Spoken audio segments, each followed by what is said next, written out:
যুক্তরাষ্ট্রের নিউ ইয়র্কে বাংলাদেশি সাংবাদিকদের সংগঠন নিউ ইয়র্ক বাংলাদেশ প্রেস ক্লাবের অফিস উদ্বোধন হয়েছে। গত ১ ফেব্রুয়ারি রবিবার বিকেলে ফিতা কেটে ক্লাবের অফিস উদ্বোধন করেন সংগঠনের সভাপতি মনোয়ারুল ইসলাম। প্রেস ক্লাবের অফিসটি জ্যাকসন হাইটসের প্রাণকেন্দ্র 32 স্ট্রিটের ওপরে ব্রডওয়ে ও রুজভেল্ট এভিনিউয়ের মাঝে অবস্থিত। অভিনন্দন জানাচ্ছি আমাদের করতালির মধ্য দিয়ে বেলুন উড়িয়ে ও ফিতা কেটে শুরু হয় উদ্বোধন। এ সময় উপস্থিত ছিলেন সাংবাদিক ও কমিউনিটির নেতৃবৃন্দ। শুরুতে স্বাগত বক্তব্য দেন সংগঠনের সাধারণ সম্পাদক মমিন মজুমদার।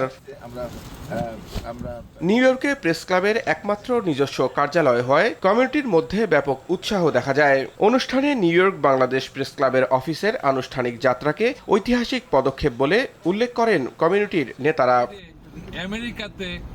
উদ্বোধনী অনুষ্ঠানে শুভেচ্ছা বক্তব্য দেন বাংলাদেশ সোসাইটির সভাপতি আতাউর রহমান সেলিম, সাধারণ সম্পাদক Mohammad Ali, senior vice president Mohiuddin Dewan, Jackson Heights business অ্যাসোসিয়েশনের সভাপতি ও রাজনৈতিক ব্যক্তিত্ব গিয়াস আহমেদ, মূলধারার রাজনৈতিক attorney Moin Chowdhury, community activist ও ডেমোক্রেট নেতা মোহাম্মদ এন মজুমদার, বাংলাদেশ সোসাইটির ট্রাস্টি বোর্ড সদস্য ফখরুল ইসলাম দেলোয়ার, লায়নের সাবেক সভাপতি ও স্টার ফার্নিচারের সিইও রকি আলিয়ান, বর্তমান সভাপতি JFM রাসেল, জাতীয় প্রেস ক্লাবের কার্যকরী কমিটির সাবেক সদস্য সানাউল হক, ক্লাবের যুগ্ম সাধারণ সম্পাদক মাহাথির খান ফারুকী, অর্থ সম্পাদক রশিদ আহমেদ, দপ্তর সম্পাদক মোস্তাফিজুর রহমান, সদস্য ও আরটিভির যুক্তরাষ্ট্র প্রতিনিধি সৈয়দ মাসুদুল কবির।